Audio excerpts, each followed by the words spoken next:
Hey all, today's project is inspired by the work of Henri Rousseau.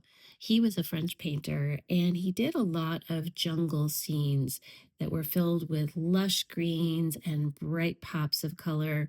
And inside the jungle scenes were hidden animals and creatures of all types, sometimes people. And they had this really kind of fantastical, dreamlike quality to them.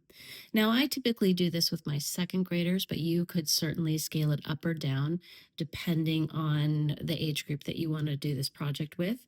You could do it across multiple grade levels if you wanted to as well.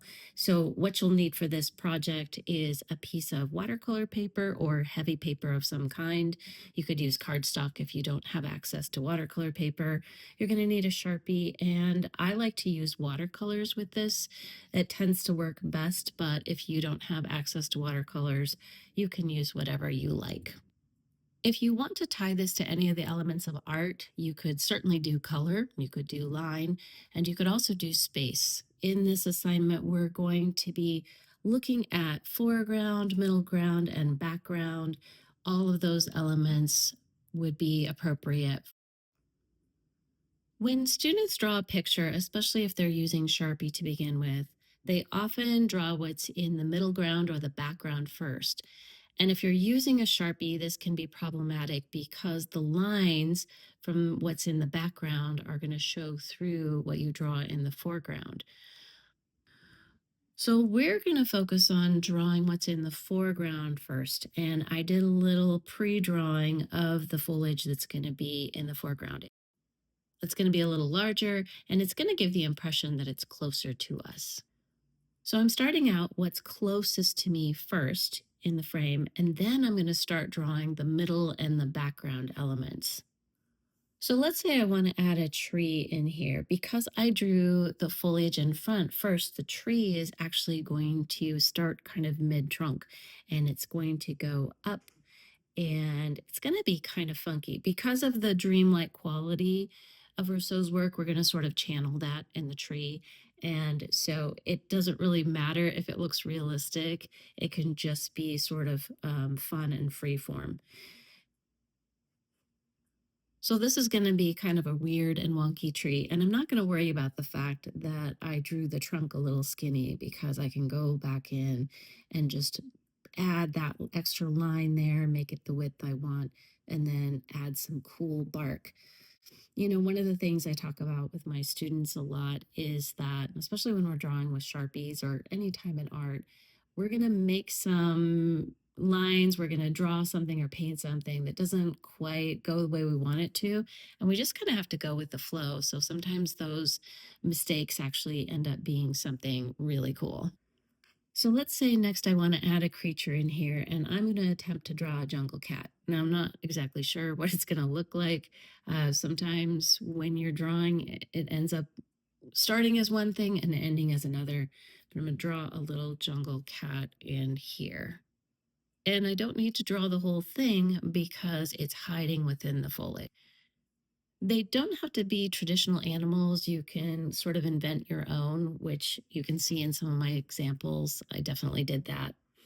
Now I'm going to keep drawing and I'm going to add some more foliage. Maybe I'll add some grass in here and add a little texture to it. But I'm going to continue filling in what would be sort of the midground. And then I'm going to go in and add some background elements as well. I'm going to keep going until I end up with something like this. So I have some big elements, some medium-sized elements, some smaller elements, and we get the idea that there's the illusion of space. So then we're going to go on to painting, and we're going to do the background first. So we're starting kind of forward to back and then backward to forward. Now, this project really does work best with watercolor just to get the effect that I have in my samples. But again, if you want to use something different or need to, go for it. So I'm going to start out by painting the sky because I'm going background first. And I'm using the top of my watercolor palette to water down the blue that I'm going to begin with because I want the background to be in washes of color. So you can do this a couple of ways. You can water down the paint a lot or paint some water onto the paper and then add the washes of paint. Some students like to do it one way. Sometimes some students like to do it another. I kind of do a mix of both. But you can already see that I'm kind of getting a cloud effect in my painting. And I'm just going to go around the objects, the trees, the leaves, but I'm not going to worry too much if I get paint on those trees and leaves because I'm going so lightly. I'm going to be painting more layers on top, and when I do that, I can paint them a little darker so that the whatever I got on the trees, the blue, whatever, is not going to show. Now, a few times students go straight from the palette and right onto the paper, and you can see right there that that's a big blob of blue, and it's kind of looks out of place. So I'm going to water that down. I'm going to kind of thin that out. So the problem with going straight from the palette is sometimes the color is too intense and not quite the soft effect you were going for. Okay, at this point, oops, I didn't wash that off very well. At this point, I'm going to start adding some other colors. I'm going to add in some pinks and some purples just to kind of make this sky look sort of fantastical, maybe a sunsetty. My students love painting sunsets. So I always give them a little tutorial on how to paint sunsets. I will probably do a video on that at a later time. But I'm just going to go around. I'm going to add some pinks and some purples in there. Could add some greens down toward the bottom. And I'll do that when I get closer to that part, just to sort of blend the flora and the fauna, the foliage into the background a bit. But in the meantime, I'm just going to keep working on the sky a little bit, and I would continue painting that. Okay.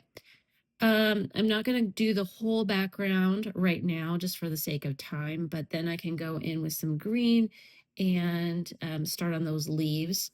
And you do want to give a little bit of time to dry in between layers, especially if your students work really wet. Again, I'm using the top of the palette to kind of get the color I want. And if you do like I just did, which was not allow drawing time, and you get paint running into another section, tell them not to worry. Just get a tissue or a piece of paper towel and just blot. And that will help you get that off. And oh, look, it's kind of a cloud effect. That's kind of cool. Okay, so I'm going to keep painting and painting and painting. Let dry a little bit in between, and then I'm going to paint the foreground. So what I'll end up with is something that looks like this. You can see that I used some greens in the background behind the foliage. You can see that I added some pops of color, just like Rousseau did. My second graders always have a really fun time with this project. Now, do you have to do jungles? Absolutely not. You could do anything you wanted. You could do a forest. You could do the undersea. You could do a city, even. You could do a magical mushroom land or Candyville, whatever they want. But I hope this has given you some ideas about how to use line, color, and space, how to use the inspiration of Henri Rousseau, and maybe come up with a cool project. All right, have fun.